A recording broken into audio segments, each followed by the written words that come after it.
ఇప్పుడు జరగబోయే ఎన్నికల ఫలితాలు, ఇప్పుడు రాబోయే ఎన్నికల ఫలితాలు మాత్రం ప్రజల జీవితాలని తలరాతలను మార్చే ఎన్నికలు ఖచ్చితంగా చెప్తున్నా. ఎందుకంటే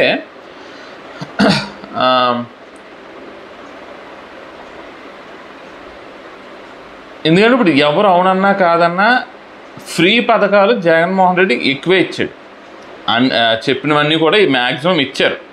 అంటే అన్నీ పూర్తిగా ఇవ్వలేదు, 80% 90% గాడిద దాంట్లో ఏం లేదు, కానీ 65 నుంచి 70% మాత్రమే వాళ్ళు ఫుల్ఫిల్ చేశారు. అంటే ఇప్పుడు ఇంతకుముందు వీడియోలో చెప్పా, అవ్వాతాతలు ఇద్దరికీ ఇస్తామన్నారు, పెన్షన్ ఇద్దరికీ ఇవ్వలేదు. జాబ్ క్యాలెండర్ అన్నారు, అవ్వలేదు. కొత్త ఉద్యోగాలు అన్నారు, ఇవ్వలేదు. ఉన్న ఉద్యోగాలకే జీతాలు ఇవ్వలేక ఎడుతుంటే కొత్త ఉద్యోగాలు ఎక్కడి నుంచి తీసుకొచ్చేస్తారా? ఈ సోది కబురు జగన్మోహన్ చెప్పినా సోదే, సొల్లు. చంద్రబాబు నాయుడు చెప్పినా సొల్లు. ఈ సొల్లుగాలు చెప్పే సొల్లు మాటలైతే వెనకండి.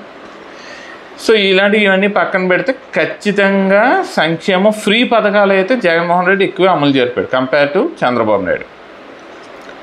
ఇప్పుడు ఈ టైంలో జగన్మోహన్ రెడ్డి ఓడిపోయాడా? రాజకీయ నాయకులు పార్టీలు వాళ్ళ స్ట్రాటజీ మొత్తం మార్చేస్తాయి. సో ప్రజలకి హామీలు అమలు చేయాల్సిన పని లేదు.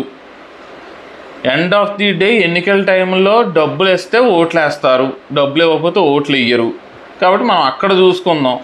ఇక్కడ మనం ఇచ్చిన హామీలు ఏవి కూడా అమలు చేయవలసిన పని లేదు అని ఒక నిర్ణయానికి వచ్చేస్తాయి అన్ని రాజకీయ పార్టీలు. మన రాష్ట్రం ఆంధ్రప్రదేశ్ రాష్ట్రంలో ఒకవేళ జగన్మోహన్ రెడ్డి గెలిచాడా, ఓకే డబ్బులు మాత్రమే పని అవ్వదు, డబ్బులు కన్ఫర్మ్, డబ్బులు ఇవ్వాల్సిందే అనుకో.